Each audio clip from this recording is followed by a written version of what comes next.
70평생을 살면서 사람이 이렇게까지 잔인해질 수 있다는 걸 몰랐습니다. 남편이 바람을 피우고 있다는 사실보다 그 여자가 내 아들의 장례식장에 뻔뻔하게 나타났다는 사실이 저를 더 무너뜨렸습니다. 그리고 그날 저는 평생 모르고 살았던 진실을 한꺼번에 알게 되었습니다. 그 진실은 저를 살리기도 했고 동시에 죽이기도 했습니다. 지금부터 제 이야기를 들어주시겠어요? 저는 올해로 68이 됩니다. 이름은 박정순, 경상북도 안동의 작은 마을에서 태어나 22살에 시집을 와서 지금까지 한 남자만 바라보며 살아온 여자입니다. 남편 이름은 최재호, 올해 72입니다. 처음 만났을 때 그는 단정하고 과묵한 사람이었습니다. 말이 많지 않았지만 그 눈빛이 진지해서 저는 그 눈빛 하나만 믿고 결혼을 결심했습니다. 당시 어머니가 그랬습니다. 말 없는 남자가 속이 깊은 거라고. 그 말을 저는 46년 동안 철석같이 믿었습니다. 신혼초는 어렵지만 행복했습니다. 남편은 작은 철물점을 운영했고 저는 그 가게 살림을 함께 도우며 아이 둘을 낳았습니다. 큰아들 최민준, 그리고 딸 최은주. 아이들이 태어나던 날의 그 기쁨은 지금도 잊을 수가 없습니다. 남편이 처음으로 눈물을 흘리던 날이었으니까요. 아들을 품에 안고 어깨를 들썩이던 그 모습을 보며 저는 생각했습니다. 이 사람과 함께라면 어떤 고생도 괜찮다고. 세월이 흘렀습니다. 철물점은 조금씩 규모가 커졌고 아이들은 건강하게 자랐습니다. 민준이는 공부보다 사람을 좋아하는 아이였습니다. 어딜 가든 친구들이 따르고 누구에게나 먼저 손을 내미는 그런 아이였어요. 은주는 반대로 조용하고 섬세한 아이였습니다. 책을 좋아하고 혼자 그림 그리는 걸 즐겼습니다. 남편은 아들을 유독 아꼈습니다. 딸에게는 다정한 말 한마디가 쉽지 않은 사람이었는데 아들 앞에서만큼은 표정이 달라졌습니다. 그게 그때는 그냥 부자지간의 정이라고만 생각했습니다. 나중에야 알게 되었지만 그 깊은 애정 뒤에는 남편만 알고 있던 무거운 비밀이 숨어 있었습니다. 우리 결혼 생활에 균열이 생기기 시작한 건 민준이가 35이 되던 해였습니다. 남편이 65이 되고 저는 61가 되던 그 해였어요. 사람은 오래 함께 살면 말을 하지 않아도 서로를 압니다. 상대방의 숨결이 달라지면, 밥 먹는 속도가 달라지면, 눈을 마주치는 방식이 달라지면 압니다. 뭔가 잘못되고 있다는 것을. 남편이 달라진 건 어느 봄날부터였습니다. 정확히는 4년 전 봄 벚꽃이 지고 나서 얼마 지나지 않았을 때였습니다. 남편은 갑자기 외출이 잦아졌습니다. 예전에는 저녁 6시면 어김없이 집에 들어오던 사람이 어느 날부터 밤 9시, 10시가 되어도 들어오지 않았습니다. 처음에는 친구들 모임이 많아진 거라고 생각했습니다. 나이 들면 옛 친구들과 더 자주 만나게 된다고들 하니까요. 그런데 냄새가 달랐습니다. 남편에게서 나는 냄새가 술 냄새가 아니라 향수 냄새였습니다. 여자 향수 냄새. 저는 그날 밤 잠을 자지 못했습니다. 가슴이 두근거려서가 아니라 가슴이 너무 무거워서 숨을 제대로 쉴 수가 없었습니다. 60 넘은 여자가 이 나이에 남편 냄새에서 다른 여자를 만난다는 게 그 사실 자체가 너무나 비참하게 느껴졌습니다. 그래도 저는 아무 말도 하지 않았습니다. 확신이 없다고 스스로를 설득했습니다. 혹시 내가 너무 예민한 건 아닐까?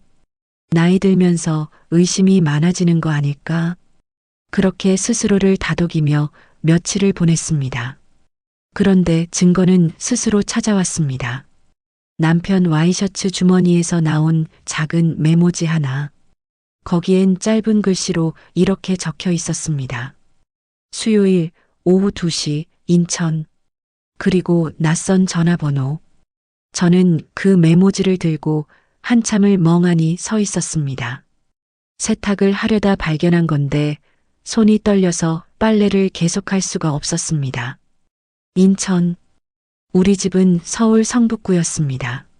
남편에게 인천에 아는 사람이 있다는 말을 한 번도 들어본 적이 없었습니다.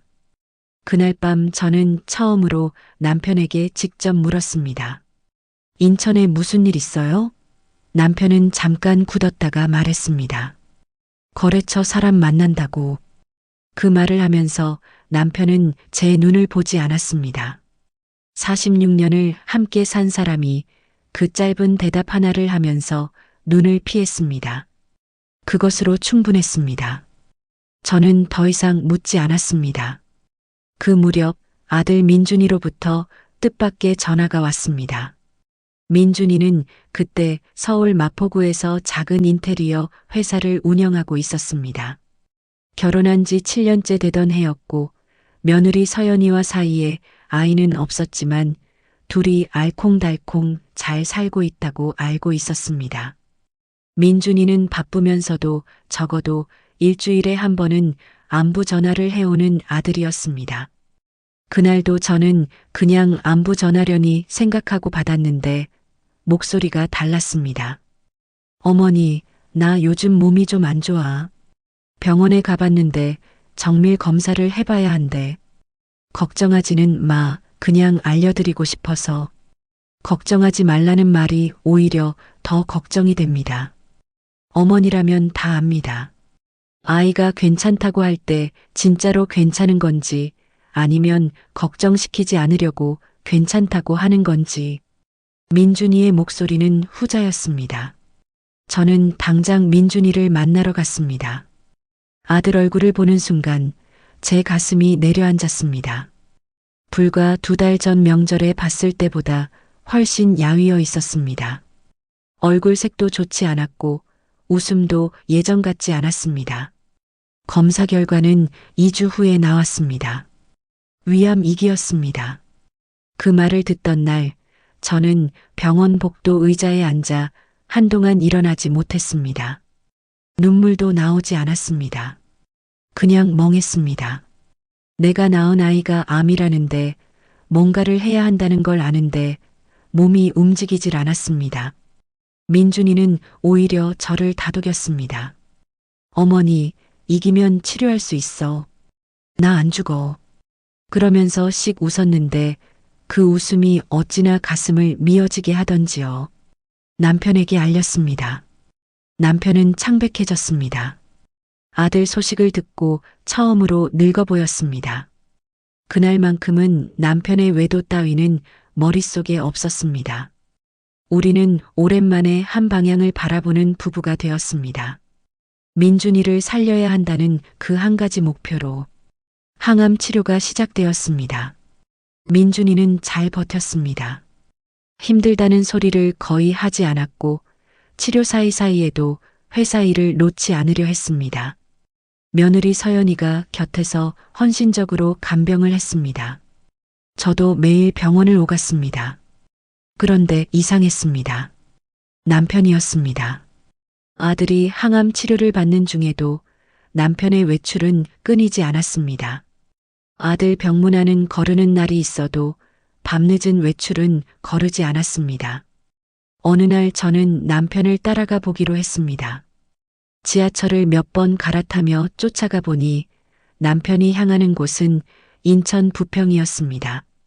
한 아파트 단지 앞에서 남편은 멈췄고 잠시 후 한 여자가 나타났습니다. 저는 그 자리에서 굳어버렸습니다. 여자는 60이 채 안 되어 보였습니다. 저보다 10살 가까이 어렸습니다. 단정하게 차려입고 화장도 곱게 하고 남편을 보자마자 먼저 손을 잡았습니다. 남편은 그 손을 뿌리치지 않았습니다. 아니, 오히려 꼭 쥐었습니다. 저는 그 손을 보았습니다. 46년 동안 제 손을 잡아주던 그 손이 다른 여자의 손을 잡고 있었습니다. 그것도 아들이 암 투병을 하고 있는 그 시간에. 저는 그날 집에 돌아와 아무것도 먹지 않았습니다. 울지도 않았습니다. 그냥 앉아 있었습니다. 밤새 민준이의 치료는 순조롭게 진행되는 것 같았습니다. 수술도 성공적이었고 항암 반응도 좋다는 의사 소견이 있었습니다. 저는 그 말을 붙잡고 하루하루를 버텼습니다. 남편 문제는 잠시 뒤로 미뤘습니다. 지금은 민준이가 먼저였습니다. 그런데 치료 6달째 되던 날 의사가 심각한 표정으로 우리를 불렀습니다. 전이가 확인되었습니다. 위에서 간으로 그리고 림프절로 이기였던 것이 사실상 3기를 넘어서고 있었습니다. 처음 검사에서 발견되지 않았던 부분들이 뒤늦게 드러난 것이었습니다. 민준이는 그 소식을 담담하게 들었습니다. 서연이는 손으로 입을 가리고 눈물을 참았습니다. 저는 무릎이 풀려 의자를 잡았습니다. 남편은 나지막하게 한마디만 했습니다. 최선을 다해 주십시오. 항암이 다시 시작되었습니다. 이번엔 더 강도 높은 치료였습니다. 민준이는 급격히 쇠약해졌습니다. 머리가 다 빠지고 밥을 거의 먹지 못하고 오가는 것도 힘들어졌습니다. 그래도 어머니가 올 때마다 웃으려고 했습니다. 그 웃음이 저를 살렸고 또 저를 무너뜨렸습니다. 그 무렵 남편에게서 이상한 낌새가 또 느껴졌습니다. 이번엔 외출이 아니었습니다. 전화였습니다. 남편이 밤마다 몰래 전화를 했습니다. 저는 자는 척하면서 들었습니다. 목소리가 낮고 조심스러웠습니다. 단어 하나하나를 다 잡아낼 수는 없었지만 분명히 들린 말이 있었습니다. 걱정하지 마. 내가 다 챙겨줄게. 누구를 챙겨준다는 건지 저는 곧 알게 되었습니다. 민준이가 입원을 한 지 2달째 되던 날이었습니다. 저는 병원에서 밤을 새우다가 집에 잠깐 다녀왔습니다. 옷도 갈아입고 병원에 가져갈 것들을 챙기려고 집에 들어오니 남편이 없었습니다. 아들이 중병으로 입원해 있는데 남편은 집에 없었습니다. 저는 남편 방 쪽으로 걸어가다 문이 살짝 열려 있는 것을 보았습니다. 그리고 책상 위에 놓인 서류 봉투 하나가 눈에 띄었습니다. 평소라면 그냥 지나쳤을 겁니다. 그런데 그날은 달랐습니다. 무언가 손이 가는 기분이었습니다. 저는 봉투를 열었습니다. 안에는 통장 사본과 이체 내역이 들어 있었습니다. 그리고 한 장의 문서, 부동산 증여 계약서였습니다. 수령인의 이름은 김미선, 주소는 인천 부평구였습니다. 그 이름, 김미선. 저는 그 이름을 한참 들여다보았습니다. 그리고 깨달았습니다. 그 여자의 이름이 김미선이라는 것을, 남편이 그 여자에게 아파트를 증여하려 했다는 것을, 그것도 민준이가 병원에 입원해 있는 동안. 통장 이체 내역을 들여다보니 더 큰 충격이 기다리고 있었습니다. 남편이 그 여자에게 돈을 보낸 건 불과 1년이 아니었습니다. 내역은 무려 12년 전으로 거슬러 올라갔습니다. 매달 적게는 50만 원, 많게는 몇백만 원씩. 12년. 저는 숫자를 더하기 시작했습니다. 억 단위를 훌쩍 넘었습니다. 저는 그 자리에 주저앉았습니다. 온몸에 힘이 빠졌습니다. 12년. 민준이가 결혼하던 해부터였습니다. 우리가 손자를 기다리며 웃던 그때부터 남편은 다른 여자에게 우리의 돈을 보내고 있었습니다. 우리 노후를 위해 함께 아끼고 모았던 그 돈이. 저는 한참 후에야 생각이 하나 떠올랐습니다. 그 여자의 나이가 60이 채 안 됐다고 했습니다. 12년 전이면 그 여자는 40 중반이었을 것입니다. 그럼 둘의 관계가 시작된 건 더 전일 수도 있겠다 싶었습니다. 저는 봉투를 원래 자리에 돌려놓고 가져갈 것들을 챙겨 병원으로 돌아갔습니다. 그리고 민준이 얼굴을 한참 들여다보았습니다. 이 아이는 아무것도 모른다. 나는 이 아이가 이걸 모르고 떠나지 않게 해야 한다. 그 마음이 저를 붙잡았습니다. 민준이의 상태가 나빠지기 시작한 건 그로부터 2달 후였습니다. 음식을 전혀 못 넘기게 되었고 잠도 제대로 자지 못했습니다. 통증이 심해져서 진통제 용량을 계속 올려야 했습니다. 의사는 가족들을 따로 불러 이야기했습니다. 남은 시간을 준비하셔야 할 것 같습니다. 그 말을 듣고 집에 돌아오는 길, 저는 버스 안에서 처음으로 소리 없이 울었습니다. 마스크 속으로 눈물이 흘러내렸는데 닦지 않았습니다. 옆에 앉은 사람이 힐끗 쳐다보았지만 아무 말도 하지 않았습니다. 다들 그런 얼굴의 사람을 어떻게 대해야 할지 모르는 거겠지요. 민준이는 마지막 몇 주 동안 맑은 날보다 흐린 날이 많았습니다. 정신이 들었다가 흐려지기를 반복했습니다. 그래도 맑은 시간이 오면 저를 찾았습니다. 어머니 하고 부르면 저는 손을 잡았습니다. 그 손이 처음 제 손을 잡던 날이 생각났습니다. 그 작고 따뜻한 손이, 이제 그 손이 너무 가늘어져 있었습니다.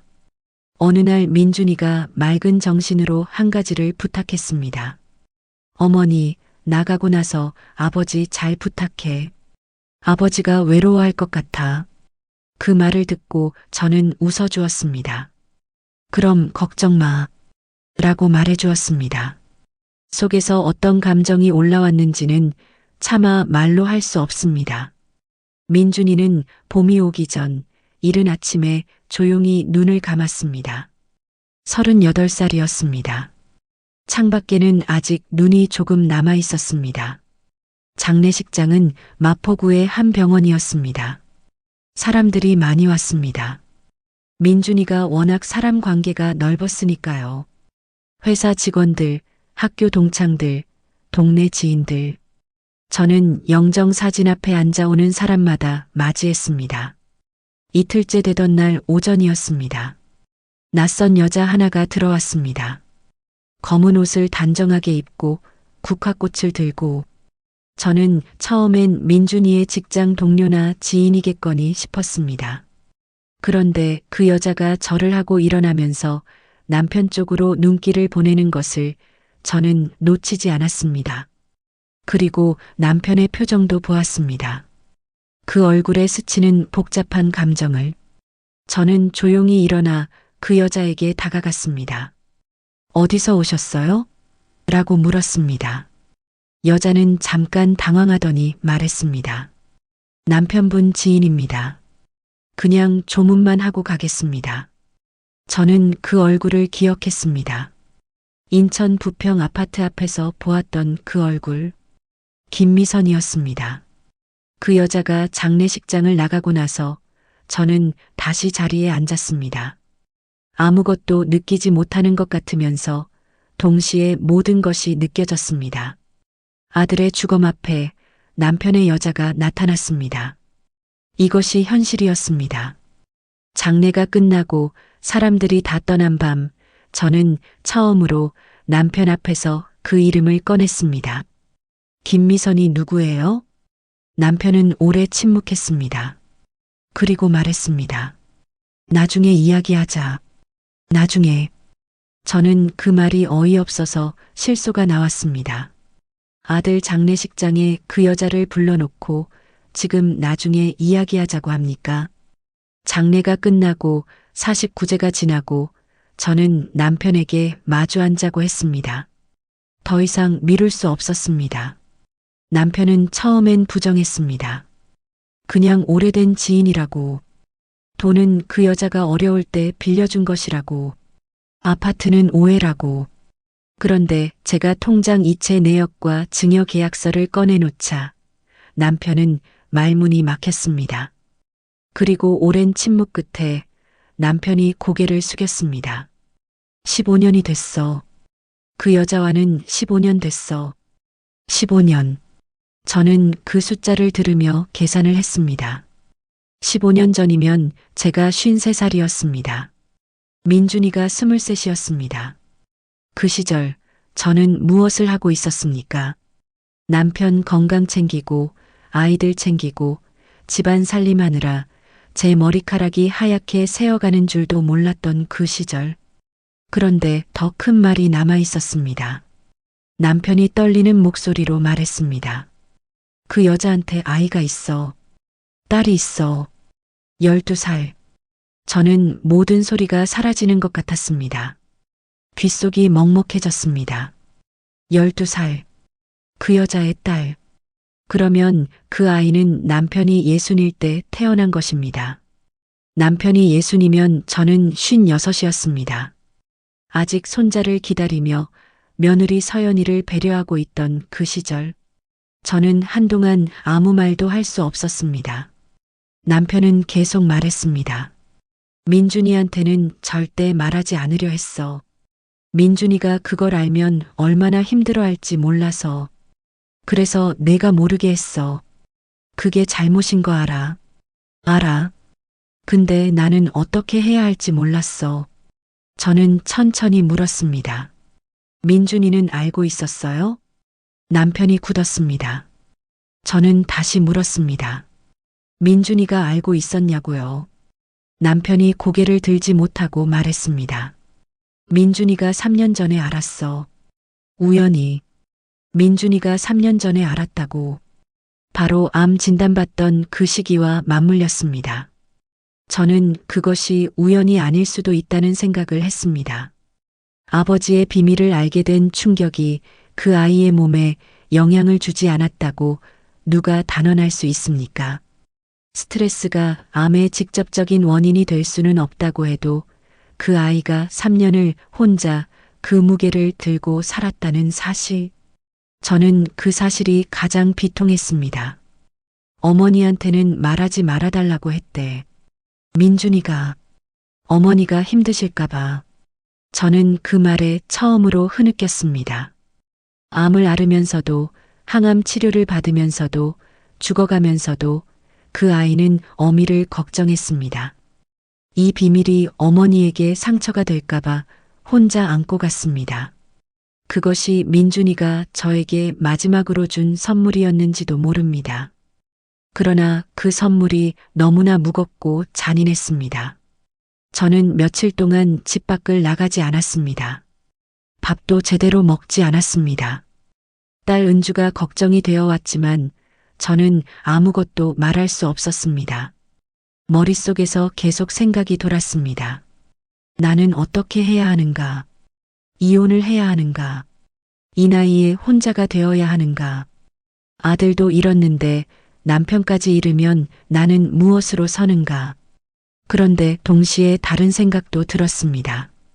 이 남자와 계속 한 집에 사는 것이 나에게 가당한가?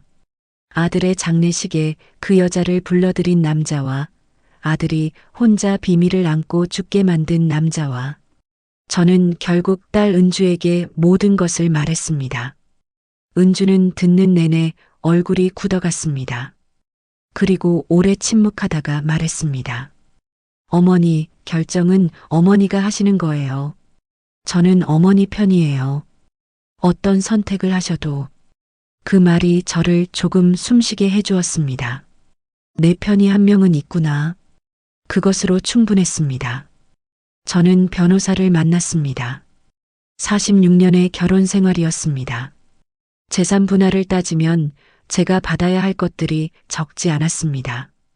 그런데 남편이 그 여자에게 이미 빼돌린 돈과 부동산이 있었습니다.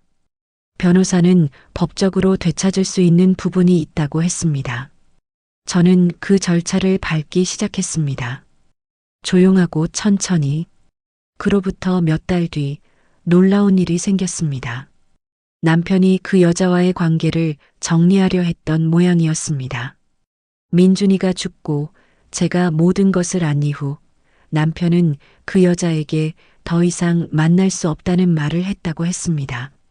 그런데 그 여자 김미선이 가만히 있지 않았습니다. 그 여자는 남편에게 지금까지 해온 것을 전부 돌려달라고 요구했습니다. 15년 동안 바쳐온 시간을 돈으로 환산하면 감당할 수 없을 것이라고. 아이까지 낳아서 키웠는데 이렇게 버릴 수 없다고. 남편이 버티자 그 여자는 소송을 냈습니다. 그리고 동시에 남편의 과거 사업 관련 비위 사실을 국세청에 신고했습니다. 10여 년 전 철물점을 정리하고 부동산으로 넘어갈 때의 일부 세금 처리 문제였습니다. 그 여자는 남편 곁에서 그 이야기를 들었고 증거까지 챙겨두었습니다. 남편은 세무조사를 받았습니다. 추징금이 나왔습니다.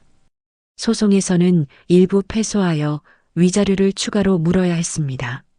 남편이 15년 동안 그 여자를 위해 쌓아두었던 재산이 결국 그 여자의 손에 의해 다시 빠져나가게 된 것이었습니다. 저는 그 소식을 들었을 때 통쾌하지 않았습니다. 오히려 씁쓸했습니다. 이 모든 것이 결국 한 남자의 어리석음에서 비롯된 것이었으니까요. 가정을 두고 밖에서 살림을 차린 결과가 결국 모든 것을 잃는 것으로 돌아왔습니다. 사랑이라 믿었던 관계가 결국 서로를 파괴하는 것으로 끝났습니다. 인과응보라는 말이 이렇게 차갑고 쓴맛이 나는 줄 몰랐습니다. 그리고 저는 뜻밖의 반전을 마주하게 되었습니다. 이혼 절차를 밟는 과정에서 변호사가 남편의 금융 내역을 더 깊이 들여다보았습니다. 그리고 처음에 제가 발견하지 못했던 또 하나의 계좌를 발견했습니다.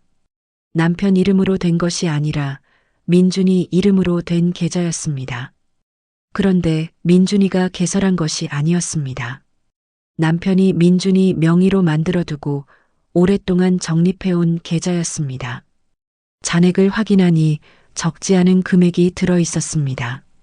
그리고 계좌 개설일을 확인하니 민준이가 태어나던 해로 거슬러 올라갔습니다.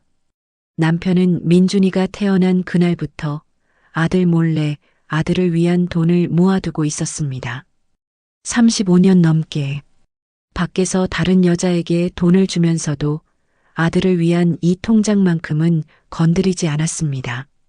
저는 그것을 보고 오랫동안 말을 잃었습니다. 이 사람이 아들을 얼마나 사랑했는지 그 마음이 거기 담겨 있었습니다. 잘못된 방식으로 살아온 사람이었지만 그 사람의 마음 한켠에는 진짜 사랑도 있었습니다.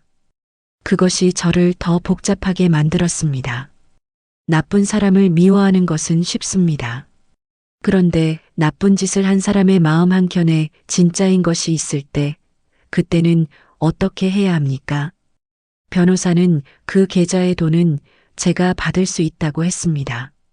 민준이가 사망했으니 법적으로 상속이 가능하다고. 저는 그 돈을 어떻게 해야 할지 한참 생각했습니다. 결국 저는 그 돈의 절반을 며느리 서연이에게 주었습니다. 민준이 곁에서 마지막까지 함께한 사람이니까요. 그리고 나머지 절반은 제 앞으로 했습니다. 이제 제 노후는 제가 책임져야 하니까요. 이혼이 확정된 날, 저는 혼자 카페에 앉아 따뜻한 커피 한 잔을 마셨습니다. 창밖으로 사람들이 지나갔습니다. 손잡고 걷는 노부부도 있었고, 유모차를 끌고 가는 젊은 엄마도 있었고, 이어폰을 꽂고 빠르게 걷는 청년도 있었습니다. 저는 그 풍경을 보면서 세상은 계속 돌아간다는 것을 느꼈습니다.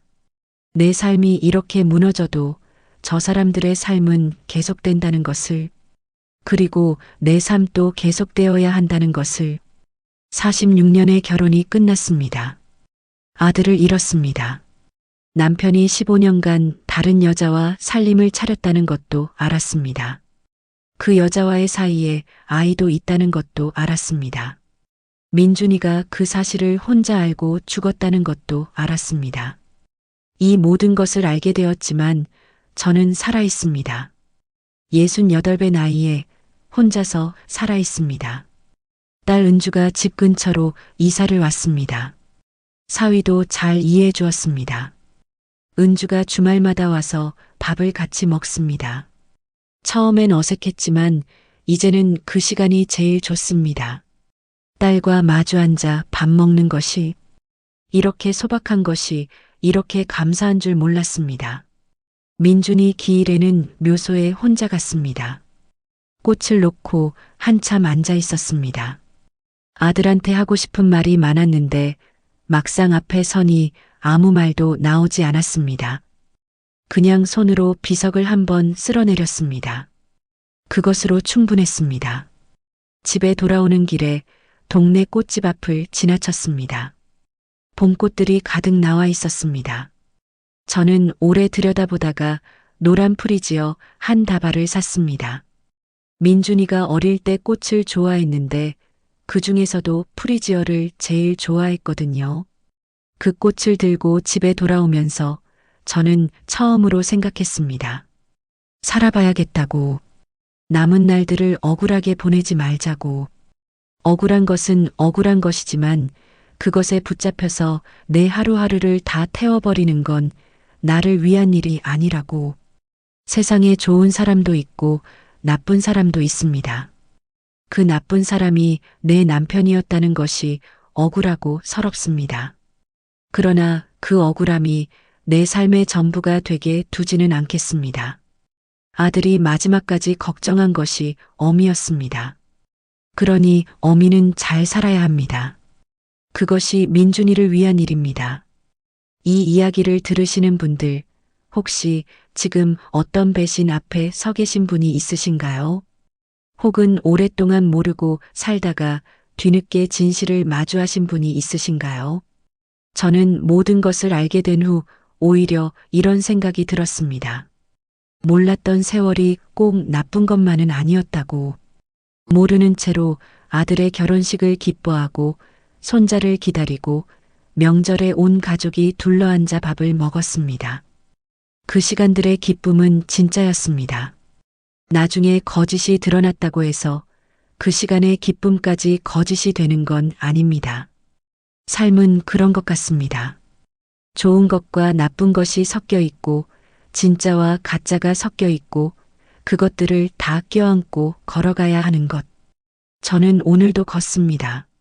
68배 다리로 혼자서 천천히. 그리고 아직 봄이 좋습니다. 오늘 영상이 마음에 남으셨다면 좋아요와 구독 부탁드립니다. 여러분의 응원이 이런 이야기를 계속 전할 수 있는 힘이 됩니다. 다음 이야기로 또 찾아오겠습니다. 감사합니다.